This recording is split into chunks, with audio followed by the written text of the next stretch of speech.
So I will talk about the non-idealities. We started last lecture, non-idealities of the current steering deck. Static and dynamic sources of error, just to add them together, and then design flow. We continue the second part in about the non-idealities, and eventually maybe we are looking at the problems which will affect both the static and dynamic behavior of the DAC, current steering DAC.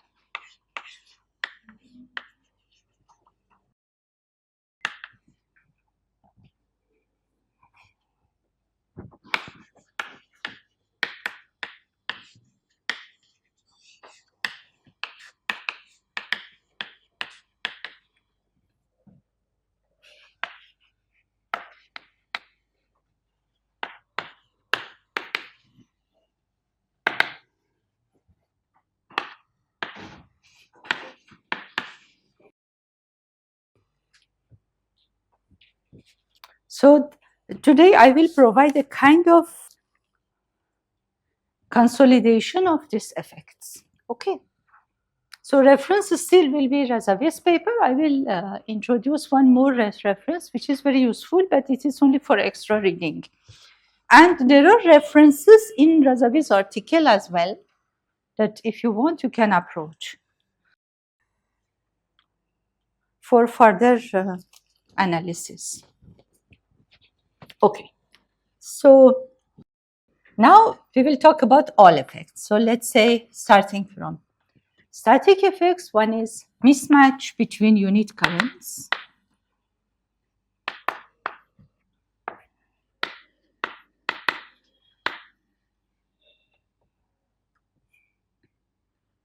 It's eventually I unit sources. Fine, we have 2 to the power n minus 1 I unit sources. So this is the first effect. Then we have IR drops that we discussed.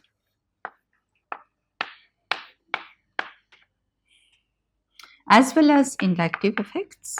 In fact, this is inductive effects is a kind of dynamic effect.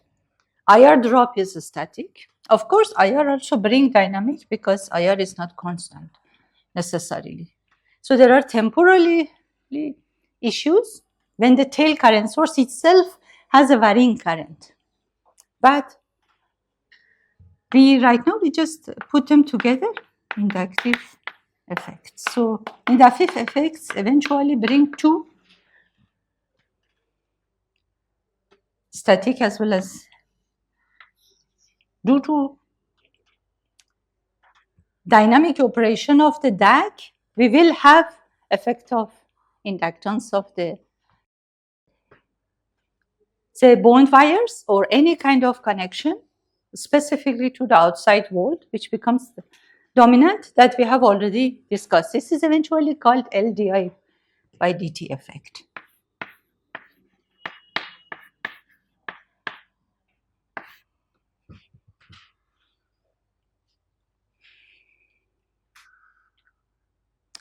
Then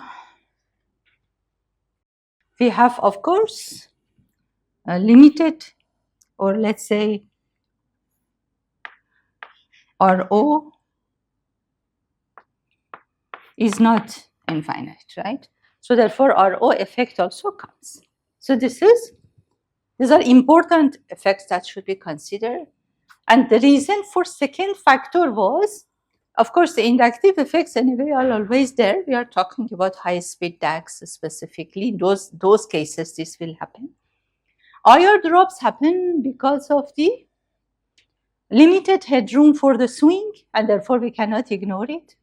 The headroom for the swing of the output of the DAC is limited to swing across resistor, load resistor, which was connected to differential pairs, or single-ended current sources, depending whether we are going with differential or single-ended.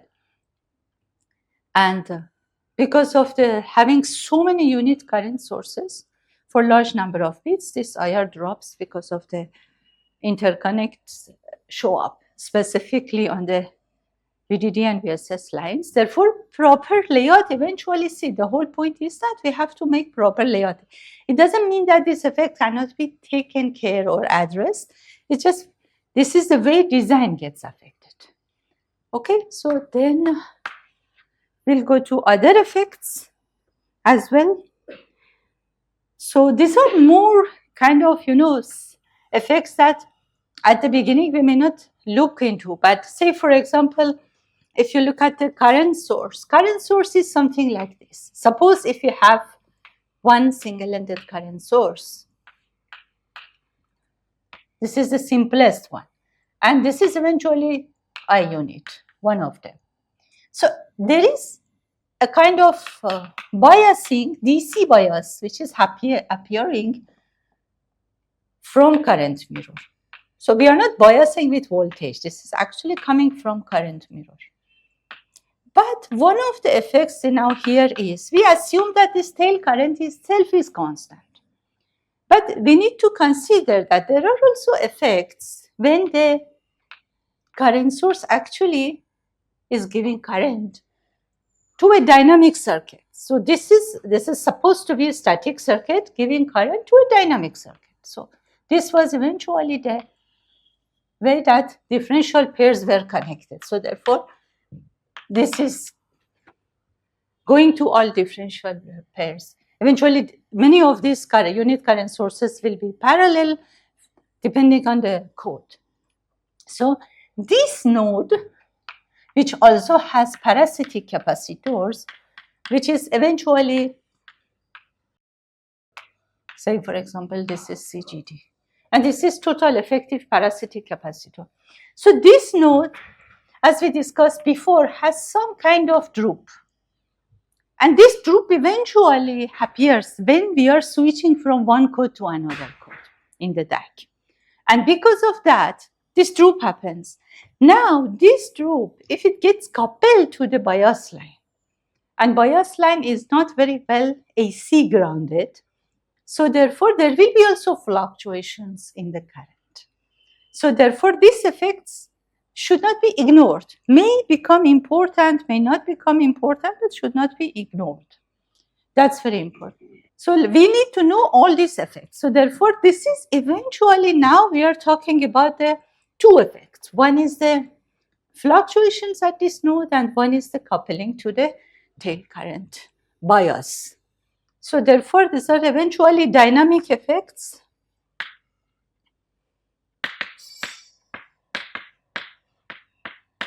due to coupling between, say, common mode nodes.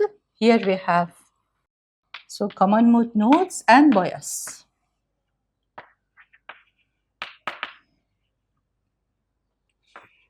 Tail currents, tail IU currents.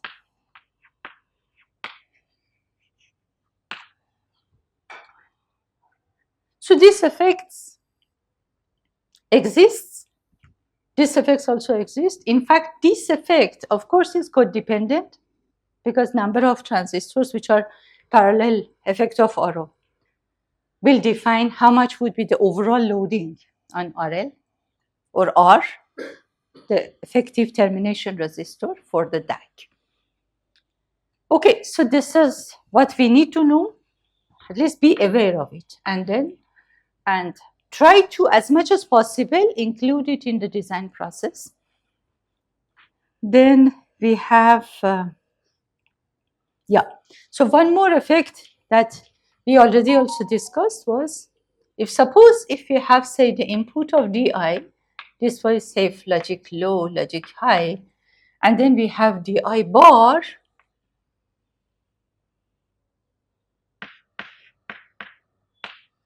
going from logic high to logic low.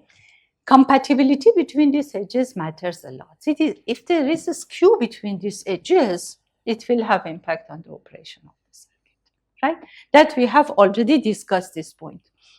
So that's why more often to make it quite, synchronized, there is one stage before the input of the DAC when this eventually inputs are given from something like a latch clocked circuit, which eventually all these inputs are synchronized with that clock, properly appear. But still, it doesn't solve exactly the 100% the problem, because even to give a clock for the input cells differential pair, you have to rotate the clock. Again, the clock which is arriving at the input stage of every unit cell, again, will have a skew with respect to another part of the clock. But that also needs a very high length routing of the clock. So that's why this problem is partially solved, it's not 100% solved. Okay, so eventually, see, what can happen is that, say, di remains high, di bar also is high. So that's why this adds to the distortion. Okay, and therefore we have the nonlinearity. And yeah. So now we have all this, say, effectively all these problems. In fact, this problem 4, includes both. In fact, if I want to be more specific, I can include this node. So common mode noise or common mode eventually time varying. Common mode node, time varying behavior. So I add it here, so because I don't want again to keep them separate. So they are eventually affecting both. One is the effect which is happening due to coupling. One is also effect which naturally happens at this node. Eventually this node now will create a droop. This droop can change the current of this transistor and therefore change the current of the other 2 differential pair transistors. So these 2, I put them together. Okay, so now we see the effects on the tail current source. We see also the effects due to the routing and mismatch of current sources. So these are the main things, of course, and mismatch of transistors. Now we talk about the design, and therefore we look at all of them one by one. At least how to include them in the design.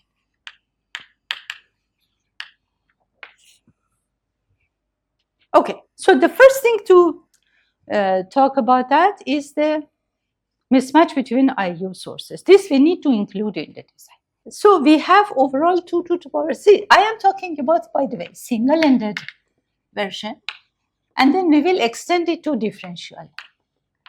Let's understand the expression a little are different. For we have 2 to the power n minus 1 I unit sources, right? We have 2 to the power n minus 1 current sources.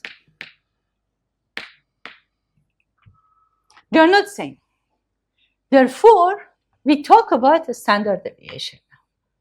And let's say there is random mismatch between them. We need to consider that. Okay. So, therefore, if we look at sigma square of I unit, it's eventually we have some number of current sources which are becoming in parallel, right, according to the code. Therefore, if I look at any kind of code, let's say I put a k over here, right? The code corresponding to k. If k is 0, current is 0. If k is 1, 1 I unit, k is 2, k is an integer number from 0 to 2 to the power n minus 1. So this is eventually sigma square of summation of these random variables.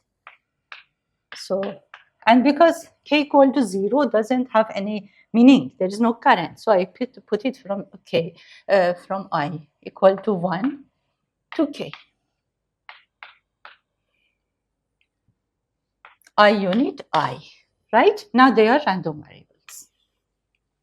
So worst case, all of them come together, right? Means that k will be 2 to the power n minus 1. In fact, when k is maximum, we have the maximum standard deviation of summation of all of them.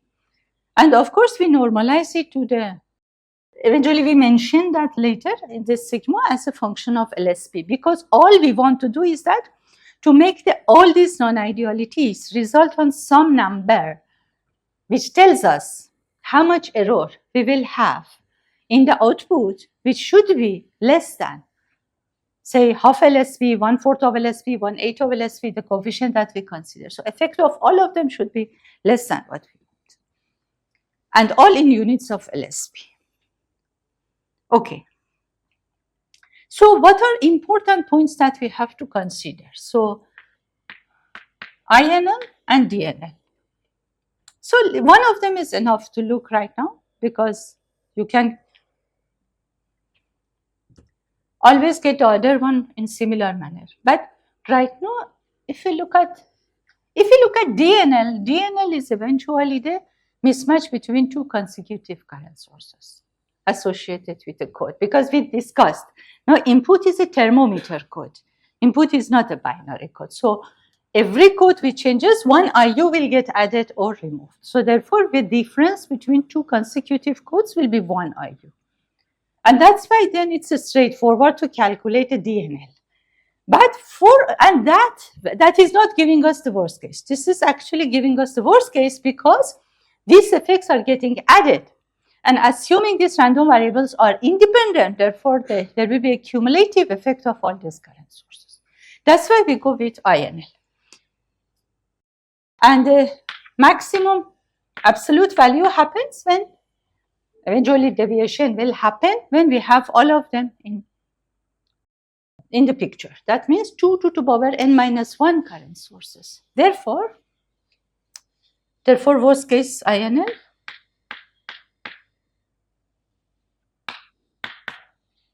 For worst case INL, we talk about that sigma as well.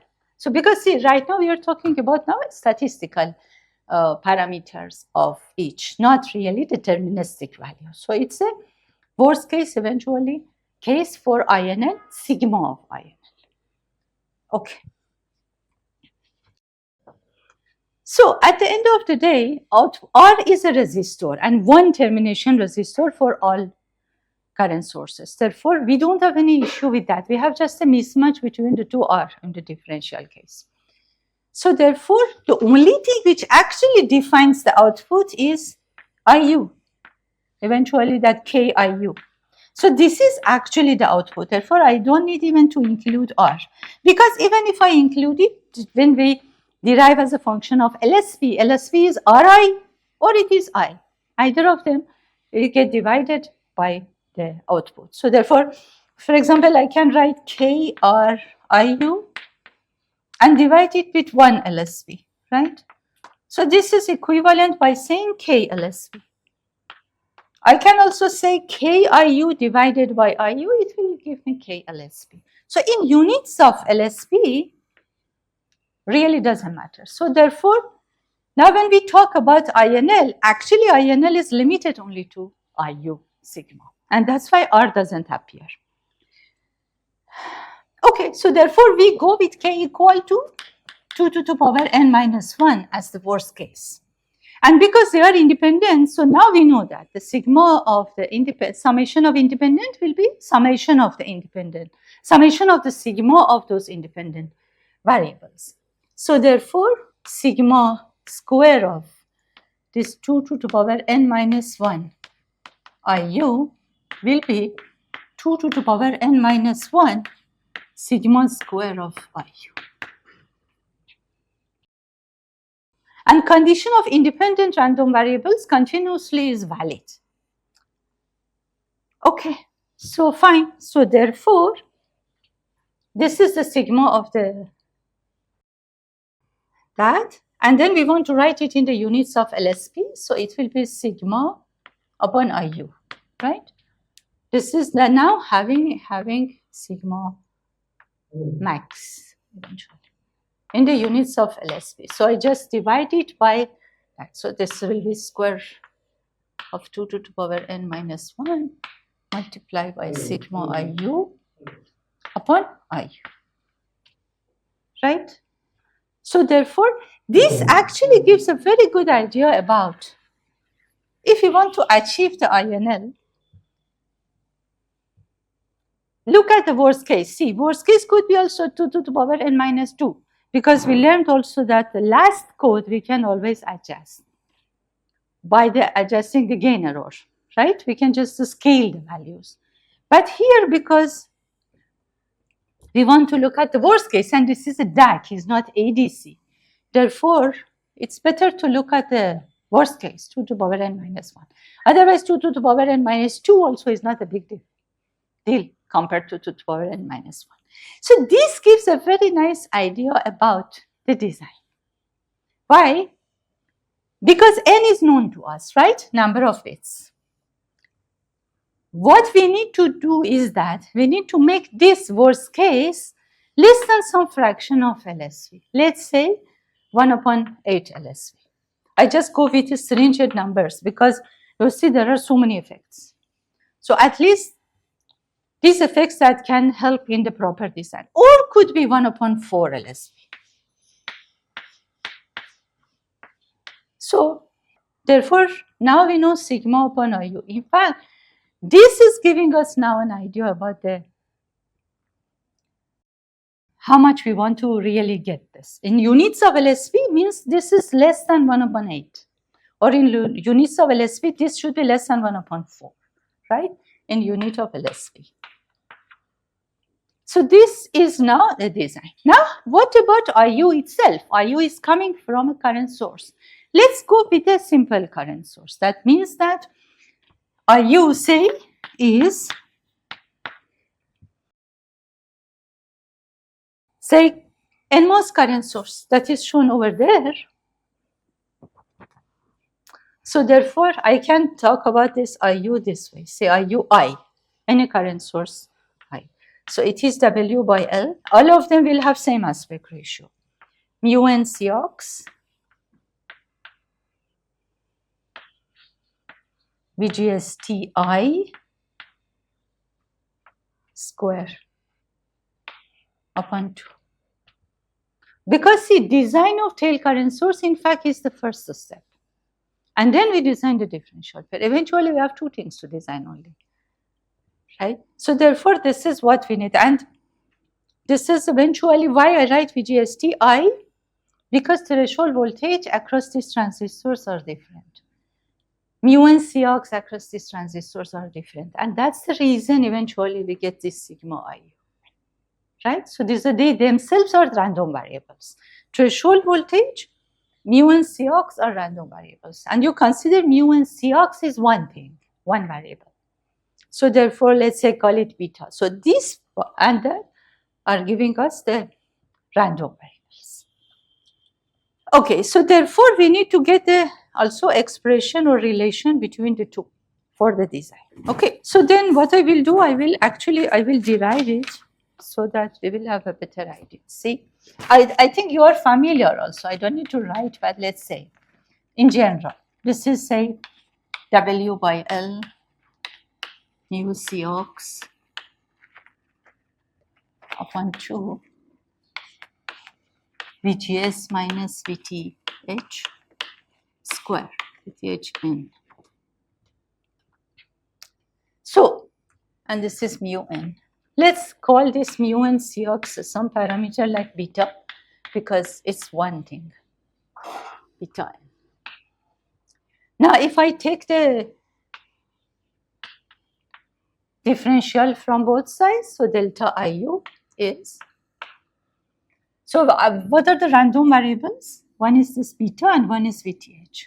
So with respect to beta, it is W upon L multiplied by 1 upon 2 multiplied by VGST n square multiplied by, sorry, yeah, that's it. This is with respect to beta. It's just so this is with respect to beta n multiplied by delta beta. This is partial derivative with respect to beta n plus partial derivative with respect to threshold voltage. Therefore, it becomes W by L multiplied by 1 upon 2 beta multiplied by 2 VGSTN into minus 1, right? 2, this is VGST. So VGSTN and derivative with respect to threshold voltage is minus 1 inside bracket. So now always we convert it to a normalized value. So therefore we divide them by IU.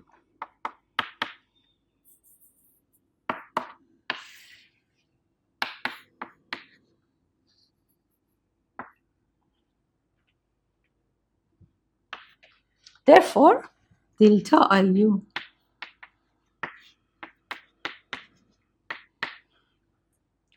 upon IU. See, now for IU we use that expression. Therefore, 1 upon 2 W by L will get cancelled, VGST square will get cancelled. What remains is delta beta N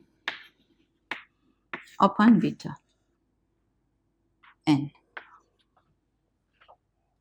normalized plus. Now here also we divide. So W upon L multiplied by 1 upon multiplied by beta will get cancelled. 1 upon 2 will remain. And this is minus VGSTN divided by that. So therefore, it will become minus 1 upon VGSTN into delta VGST. So this is eventually the expression of relative variation of IU due to variations, and this includes mismatch effects as well. All we are talking about is the same. Mismatch as well as variation overall will give us a sigma. But here specifically, we are just talking about the cumulative effect as we are adding how this delta and sigma are changing. And now what is the relation between delta and sigma? Actually, they are same. In fact, you can consider delta to be, say, some coefficient of sigma, integer multiple of sigma, or you can consider delta is equal to sigma. So this is now the design. So eventually now we are relating this to the parameters of the design. Threshold voltage variation is significant. So therefore, we need to now have this as a part of what we want. See, based on this condition and knowing the number of bits, already we have an value, numerical value for sigma upon I, right? So we put that value over here and then we have an expression. Now VGST is something that we define. This VGST should not be very high. Gate overdrive of tail current source, same as gate overdrive of differential pair, should be low. The main reason is because, first of all, supply may not be very high. Second thing is we need to have enough headroom. So we don't usually keep it very high. So otherwise this can easily, but this kind of dips, this go into ohmic region. So therefore VGST is what we choose. So therefore this is chosen by us. Other parameters are given by the process variation. We have an idea about them. So therefore, we would be able eventually to connect the two parameters this way, right? So this is sigma. And worst case eventually is actually this parameter multiplied by this ratio.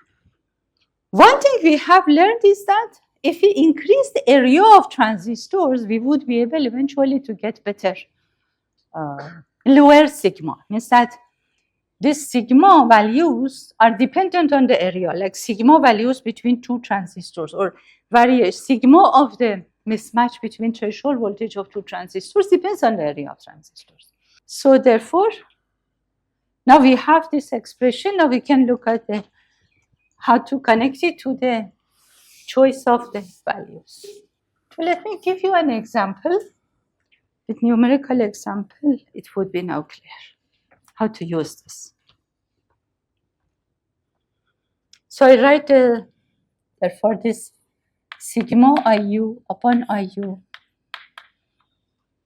Here now I consider they are same. That means delta IU I don't consider to be, say, 2, 3 sigma, just sigma. I think I missed the factor 2, right, here. If I divide by I2, there is a factor 2 here. Because these two is beta upon 2 effect got cancelled by 2, so 1, 2 remains. So this is minus 2. Now see, one more thing is that here we have two parameters, delta beta and delta VGST upon VGST. So therefore, if I look at the sigma, again this is summation of two random variables. So therefore, sigma square becomes sigma square of the first term plus sigma square of the second term. Therefore, for simplicity, I go with one of them, which is usually very important. I mean, this is also important, but this is more often is the dominant one. And this, anyway, both of them are controlled by the area, but this can give a lot of effect. The reason is that because it is slight change with the VGS because of VGST because of the square. So here, right? Delta beta. Here, right? Yeah, thank you. Yes, correct. Okay, so then I'll go with one. Otherwise, we have to have both of them. Both are area dependent. Anyway, I will write for both of them. See, you know that the sigma of delta beta upon beta and sigma of this delta beta was a parameter called A beta upon area of transistor. Similarly, we have sigma of VTH. Say here we are talking about N. Here also we can write N because they are not same for N and P. So it is A VTH N. These are Polygrom's, right, expressions that we had before. So therefore, when we want to choose or derive the values based on the required INL, which is say 1 upon 4 or 1 upon 8 over here, we eventually end up in minimum area of the tail transistor. Okay, so therefore here let's say only sigma of the VTHN is considered, just for simplicity. Otherwise, procedure is same. Eventually, what will happen, the area we choose, if we have both effects, which we have, should be more. Eventually, we will end up having more because this also contributes. And when you want to write, it will be sigma square of both of them. So eventually, here, right? So if I talk about sigma square of IU, it is eventually sigma square of beta n square plus sigma square of VTHN square. So I don't write it again. Anyway, so one of them is considered. So now it is eventually 2 upon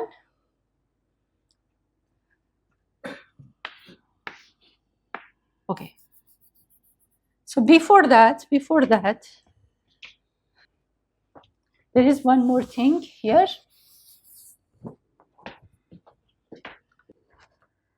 Is this sign? See, this sign actually doesn't play a role. So when we talk about sigma, this sign doesn't have any effect. So this is one more thing. And now we have that sigma VTH. Fine. Let me just now, instead of writing parametric, let's go with numbers. So first thing, only thing that before going with numbers is that now what I will do is that sigma IU upon IU, I will make it equal to absolute value of delta IU upon IU.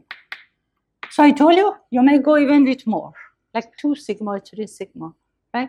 So this is equal to 2 upon, just to get some idea, 2 upon VGST multiplied by VTHN.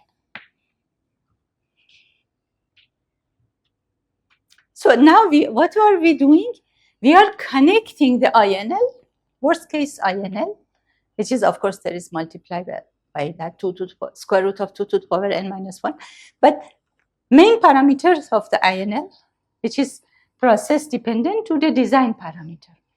Of course, design parameter here is VGST, and the VTH comes based on the area of transistor. So area of transistor and VGST are design parameter. W multiplied by L, and, okay, this is not minus, and VGST. These are design parameters. Okay, so now I go with the example, because now we have the basis to proceed with the example. Let's assume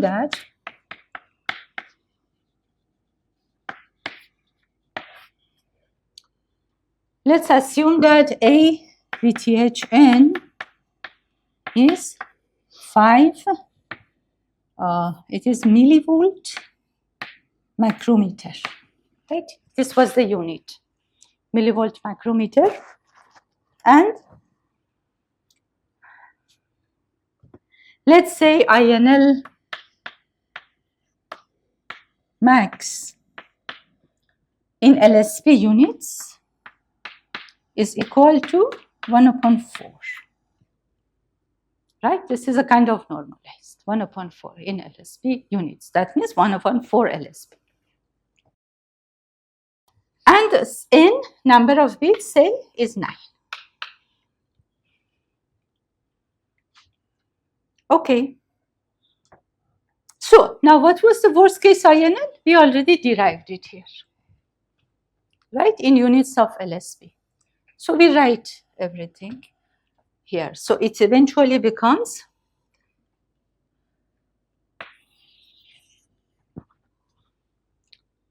square root of 2 to the power 9 minus 1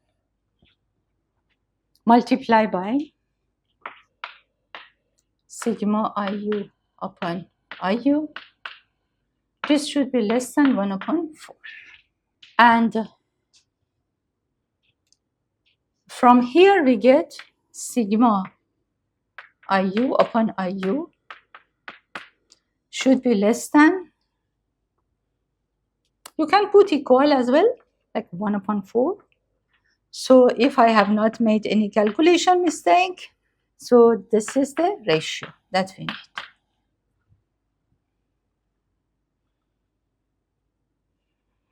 This is almost 2 to the power 9. Square root of 2 to the power 9. Fine. Even if there is some in case, you can correct it. But method matters. Actually, numbers are reasonably correct. Fine. Now, we know that the sigma VTH is this value. Okay. So we have sigma IU upon IU, and we have it as a function of VTH. Okay, this should be sigma VTH or delta VTH, that here we make it sigma VTH.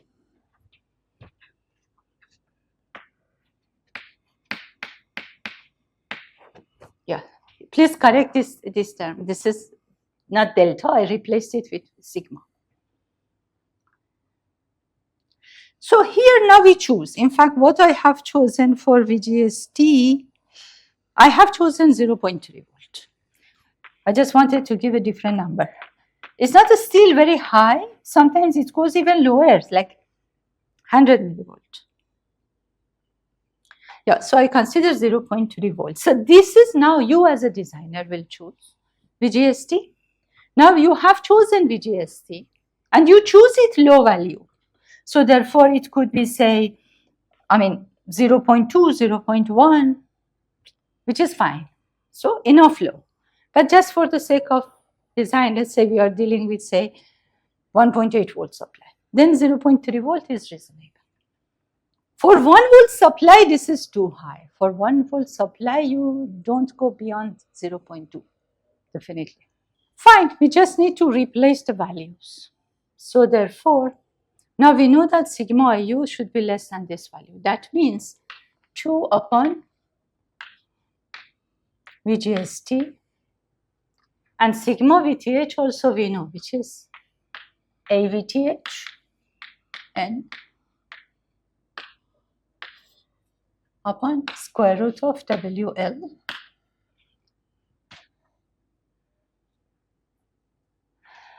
So I'm using this expression which connects sigma IU upon IU to sigma VTH upon VGST and replacing sigma VTH from the Poiseuille's equation. So therefore, this is a kind of approximation. Is fine. So therefore, now we have 2 upon VGST instead of sigma VTH test. This should be less than equal to 11.06 multiplied by 10 to the power minus 3. And AVTHN already is given 5 millivolt micrometer. Typical numbers. These are typical numbers. So therefore, from here we can directly, considering I chose VGST is 300 millivolt, from here we actually derived a square root of WL to be more than equal to 3.01. That means micrometer. That means WL should be equal W multiplied by area. This is just a transistor area without interconnects. Should be 9.07 micrometer square minimum. So now you have the WL. Now you can decide about the aspect ratio. Sorry, you can derive the values because you know that now area, see, because from the VGST, and if we know the value of current, you can get the aspect ratio. But from the area, you can get the value of L and W. Because you have W by L, you have square root of W multiplied by L, you can choose. But before considering that, one thing which is also important, we want output impedance of this tail current source to be high. Therefore, L should be, in general, enough large, right? Why I say enough high? Because if you increase it too much, the parasitic capacitance at the drain of tail current source will increase. It will start showing the same issues we are concerned about at the common mode node. So therefore, we don't want to be too long. We don't want to be too short also. Because otherwise, here, what is the problem? Problem is RO of tail transistor here. This output impedance should be enough high. Otherwise, because of the perturbation at the common mode node, tail current source will change, value of tail current. So that's why L should be high enough. Or eventually, we want to have a long L, but not too long as well. So this enough is because not too much to avoid increasing C parasitic cap.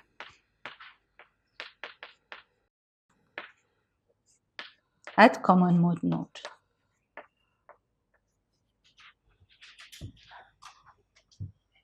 Okay. See, if we choose L and we know the current, then we get a W. But we have to make sure that the area is more than that. That's why for a given, if aspect ratio is known because of the value of IU, then effectively you have a condition on minimum W and minimum L, naturally, to allow you to have enough area, and that enough area eventually will give you also a long L. So these two will come together. So therefore now we have some idea about how to design tail transistors, mainly based on the process variation effect, and specifically considering worst case INL, right? So this is the way to connect it. Now, if you go with differential architecture, the only difference which will happen is that a factor 2 will be added. See, differential architectures always are better than single-ended architectures. So eventually your INL will drop by a factor 2, and it can be easily shown. So therefore, that's the only difference. Otherwise, design will remain similar. And I call it continuously tail in the sense that even if we have single-ended, still we have a differential pair to keep the current constant through supply and VDD, supply and VSS, but we are using only one side. This is for single-ended. Okay. So another thing is design of differential pair, right? So this was design of tail current source. So now we have design of differential pair.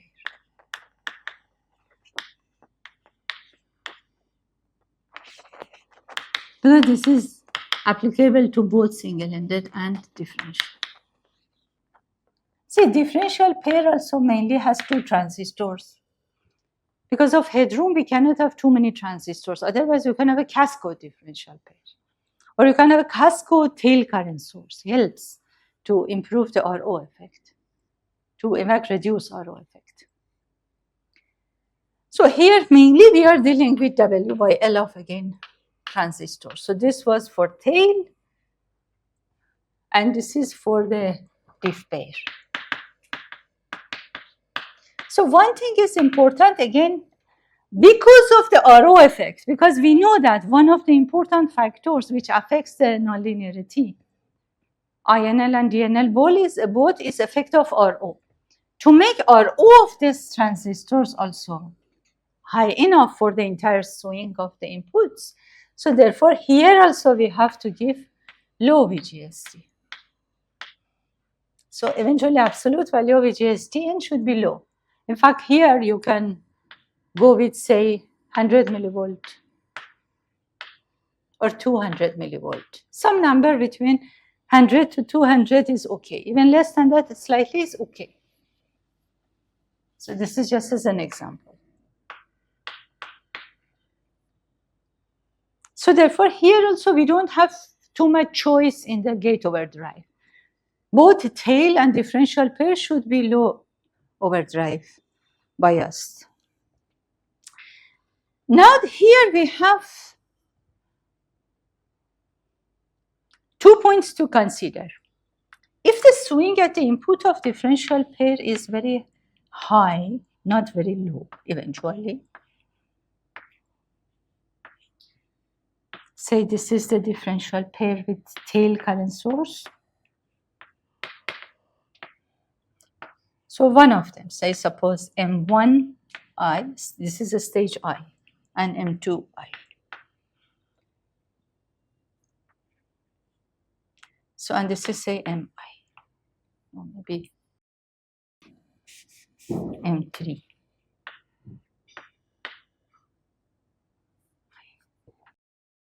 So this data or digital input is coming over here. So this is DI, and this is DI bar. And then these nodes are connected to all corresponding I unit differential pairs, right? So the current which flows here now is I unit.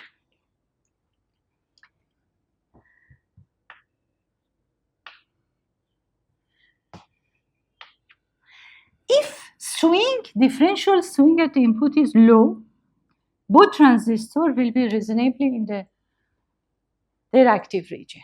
Whether it is sub-threshold or the strong inversion is fine, but they will be active. But if swing is too high, or at least enough high, this differential pair will be quite imbalanced. That means one of the transistors really will go towards the deep sub-threshold and the other one will be typically on. But we want to keep it in the active region, otherwise output resistance also will start dropping. So it is preferred to keep it. We don't want to just be a switch. It is preferred to remain in the saturation. That's why we give them low gate overdrive. So because of that, as you can see, if the swing is high, really mismatch between these transistors is not a big deal, as it was between IU transistors or between tail transistors. Here, therefore, we are not really designing for a very large area unnecessarily, more than what we need. The reason is because it also increases the parasitic capacitance at this node that already we had to increase to make sure that the tail current source has enough area. So this is one important point, that area of the differential pair for the large swing, enough high swing, is less important as compared to the area of the tail current sources. Mismatch between I units matters a lot. This was only one point to mention. Okay, and that's why we don't want really length of these transistors to be very high. At the same time, we cannot make them too low also, because then output resistance of these transistors will reduce. So therefore, we try to not to increase L too high. So therefore, this is something which comes only based on simulation, because this variation of RO length is completely technology dependent. And this is what you need to design based on the optimization that you do with iterative simulations to see. You can always get the RO of every transistor as a function of L. That is possible for a given W or for a given aspect ratio. But for a given aspect ratio, and then change the L. But what you need to consider is that after those simulations, you can choose and then simulate and see that whether if everything is all right. Because this parasitic capacitor is heavily dependent on the sizing of M3, M1I, and M2I. M3I we cannot compromise, therefore we can compromise slightly on M1I and M2I. So therefore, these are the transistors. So we don't want to be too large. Another point is that anyway they will create parasitic capacitances at the output of themselves as well, right? So we don't want these parasitic capacitances also to increase. Otherwise, we will end up with a time constant at the output as well, which we are ignoring, right? Okay.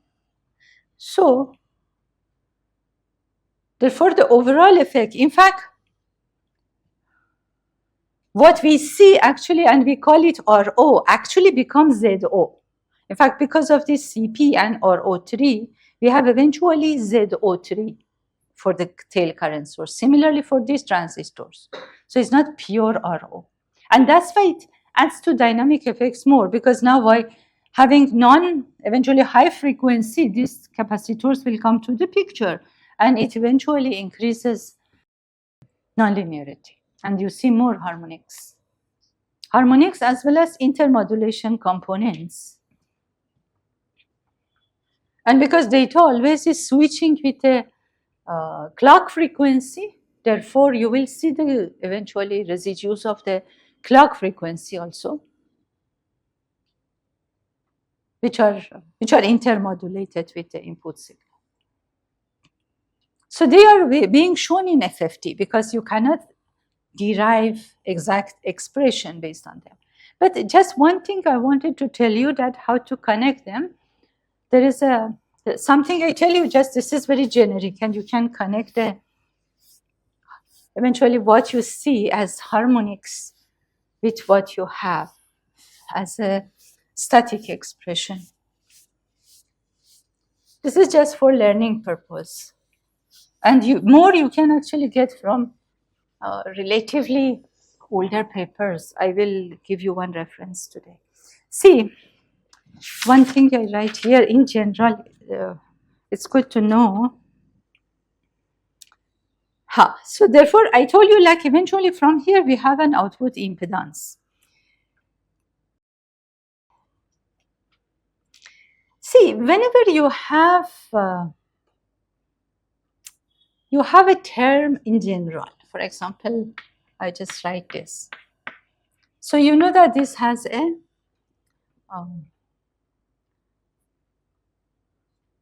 Taylor series expansion, right? It is 1 minus x plus x squared minus x cubed plus x4 and so on.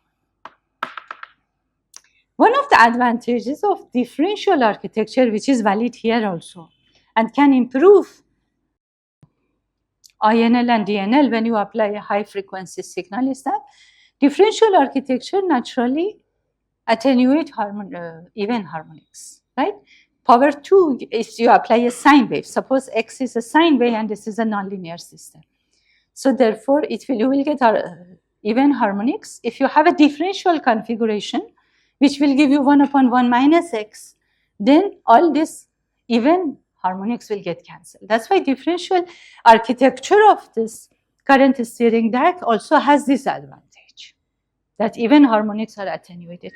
But one thing you can easily see, if you have a signal, and this is valid for almost most of the functions. So therefore, if you have, say, sine omega t, so this will give you the main harmonic, this will give you 2 times, this will give you 3 times, and this will give you 4 times, and so on. And then, of course, these effects are reducing, right? So usually there are coefficients in general which are reducing. So therefore, these terms, suppose if it has some, say, A2, this has coefficient of A3, say this has also coefficient of A1, say. And usually these coefficients reduce as we move to higher powers. That is also correct. That's why we always look at the lower harmonics, and this effects reduces. Similarly goes with intermodulation components. The difference only is that in the intermodulation components, you have eventually a signal coming from 2 ways, from 2 different nonlinear paths, and one, of course, could be also clock, and clock get mixed with sine. But one thing which is, and we had learned this at the first second lecture of the course, that how these harmonics are showing up. Like we had Fs minus some n number of n times of main harmonics, so as an intermodulation component. And we are talking about Nyquist rate ADCs, so that means the sampling frequency is not much higher than the signal frequency. So this is just as an example, and because in the expression for INL that we had, actually, if you remember, we had some term in the denominator. Let me write it for INL. I just want to tell you that how they get connected this way. Yeah, INL. It was eventually, the term that we had, it was 1 plus k times of R upon RO. And k was k number of transistors were in parallel. This is from last lecture. This was a term which was appearing in INL. And it's very similar to this term, right? Now, when this term itself is not just R upon RO, is actually this term becomes ZO. Means that now you have a capacitance parallel by resistance. So it's become a function of frequency. And that's why these harmonics start showing up. So this is the way eventually see even effect of limited output resistance becomes limited output even impedance, because you have now parasitic capacitors as well. So therefore, it will show up in the harmonics. And that's why by simulation, you will see nicely that how by reducing, say, increasing parasitic capacitors, reducing RO, actually the effect of the harmonics or energy of harmonics, power of harmonics is increasing by simulation. This is just a way of showing that how these two are connected. And there is a paper for you if you want to see. It's a very interesting paper by known authors in this domain. Output impedance requirements in DACs.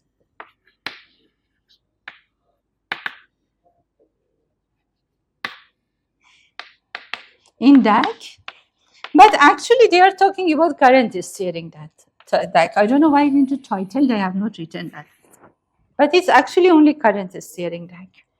And it is by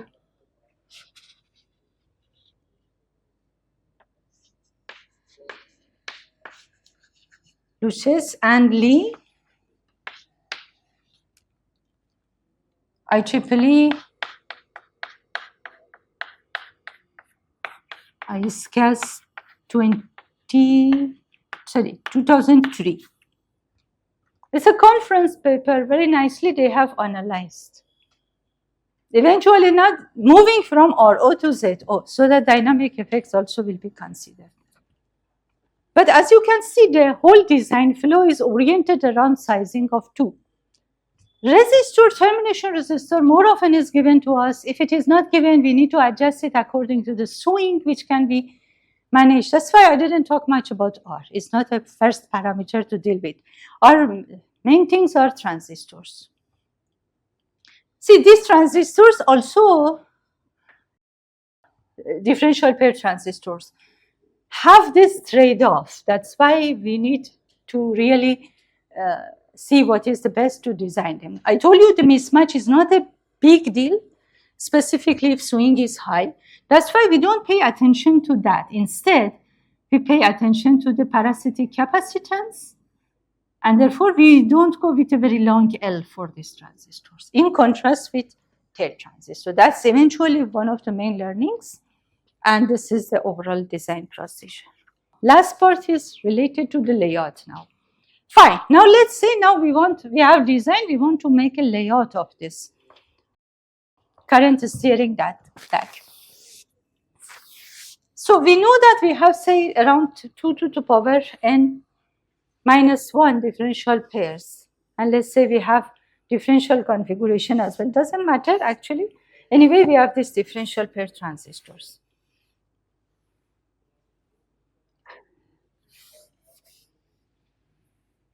So how to make the layout?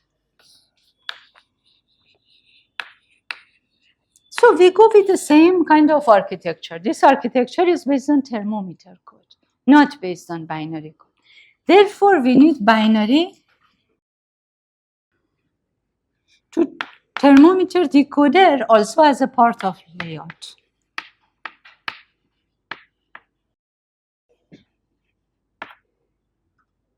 Encoder or decoder, whatever.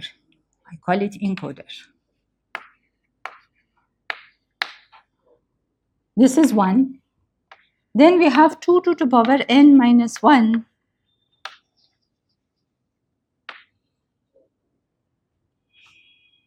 I units, transistors, and differential pair.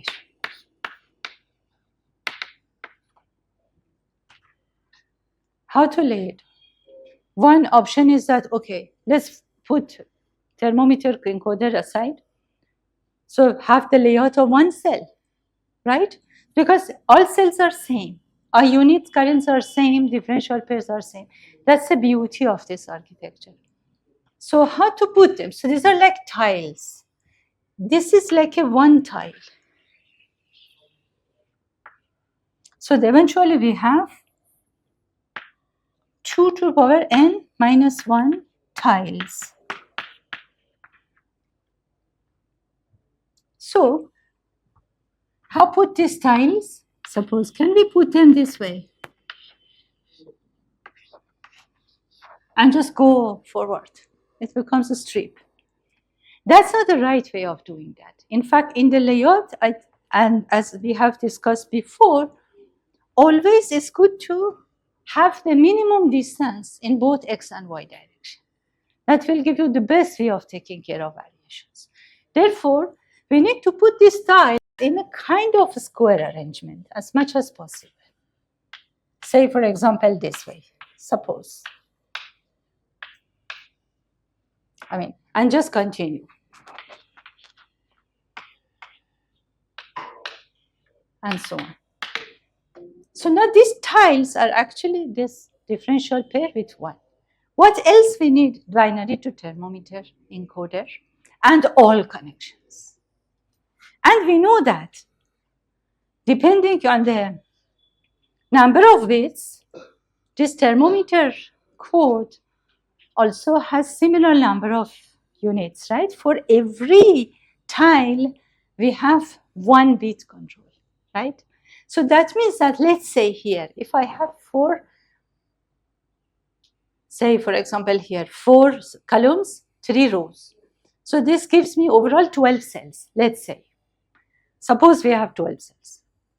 And we continue, of course, we can continue the same way. But what it says is that for every cell, you need 1 bit of thermometer code. So what to do now? How to bring these bits over here? Suppose if I have 12 cells, I need 12 lines. So we use the same concepts which are used in all kind of array architectures. We don't go directly address each cell alone and put around a decoder. We actually go with the kind of column and row decoder. Therefore, suppose if you have, say, a 12 bits. So what we need to do is that we need eventually to make sure that we have, say, if you have 12, right? 1, 2, 3, 4, 3 into 4, 12. So therefore, we need 12 bits.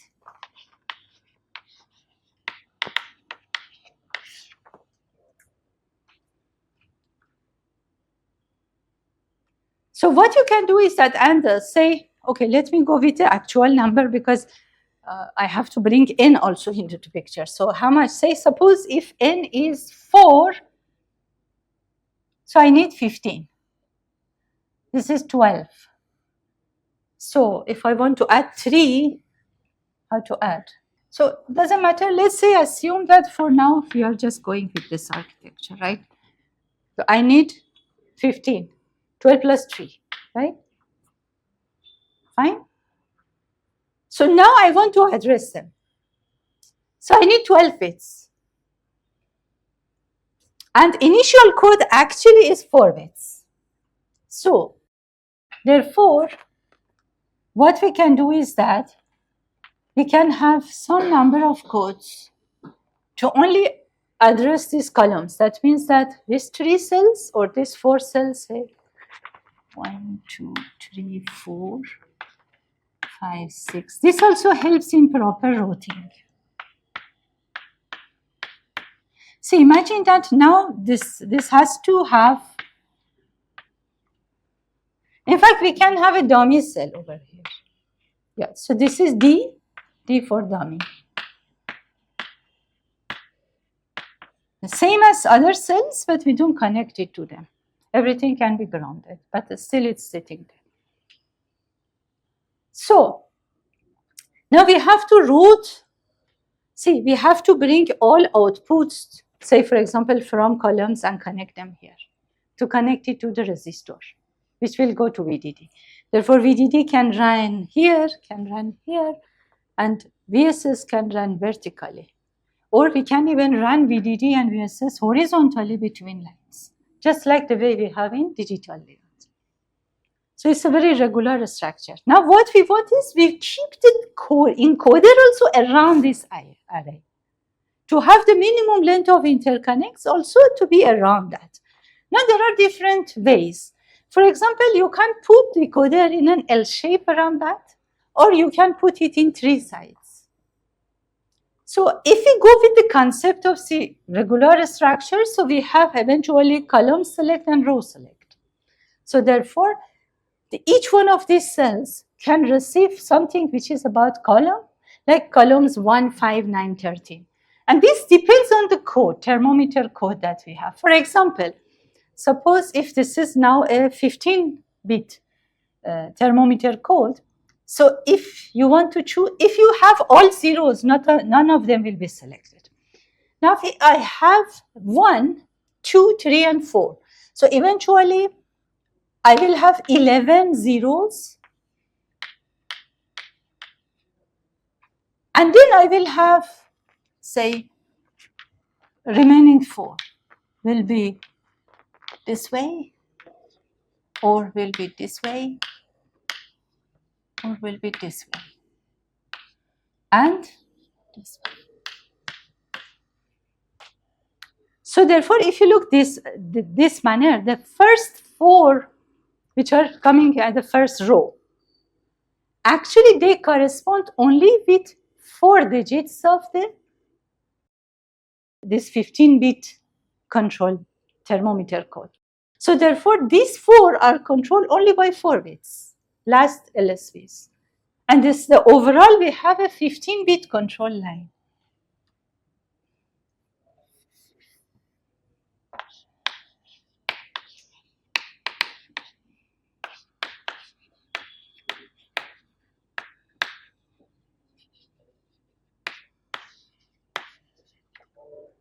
So we need also to generate that, by the way. We need to generate this from the binary. Binary is only 4 bits.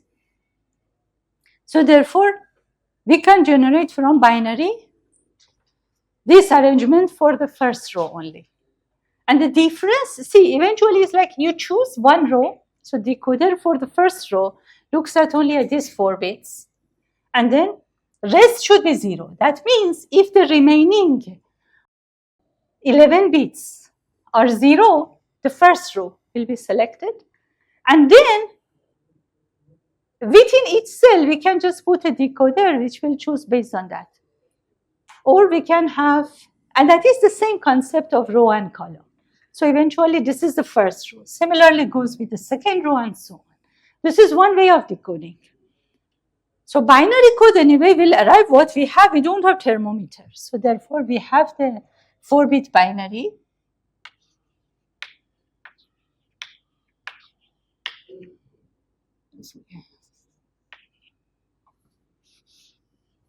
B3. And from there, we generate this 15-bit thermometer. That part anyway needs to be done. So there are techniques also. I have not actually used them, but there are techniques which try also to bring decoders within the cells and give the binary. Means that these cells now will have their own decoder, encoder, and they receive the binary because there are, see, if you look at this case, these 4 bits which cover 1 to 4, so it only deals with the last 3 bits. So therefore, last 3 bits can be used only for the first row, and then bring them into the cell. But this is something very straightforward, in my opinion. So because all 11 zeros will give row 1, and then based on the each bit, so cell will be selected. Conversion to the thermometer comes around. This is one way. This is the way that I am right now talking about. In some cases, they actually put the binary and then put a thermometer partially within the cells. So anyway, you can find ways that to put the encoder around this array. All I wanted to say finally, the way it looks like is like an array. And then digital supply lines can run in parallel and in between.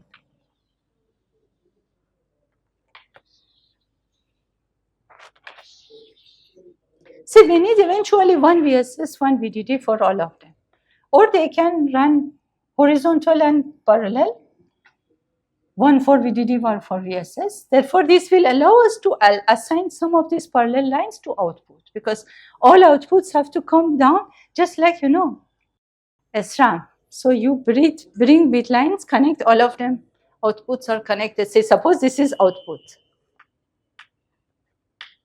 So you connect outputs. We have 2 outputs, right? Output 1, output 2 from each cell. So you connect them. And then here they will join. So all, for example, output 2 of all cells will join here, output 1s will join and will be connected to resistors. Can go also from top of the array. Can go also this way. See, you can choose. You can also route outputs horizontally, connect them on one column and connect to resistors this way. So it gives quite flexibility to almost all way. But and this gives the best kind, and use dummy cells as much as possible whenever, and it's actually practically one here to complete the array.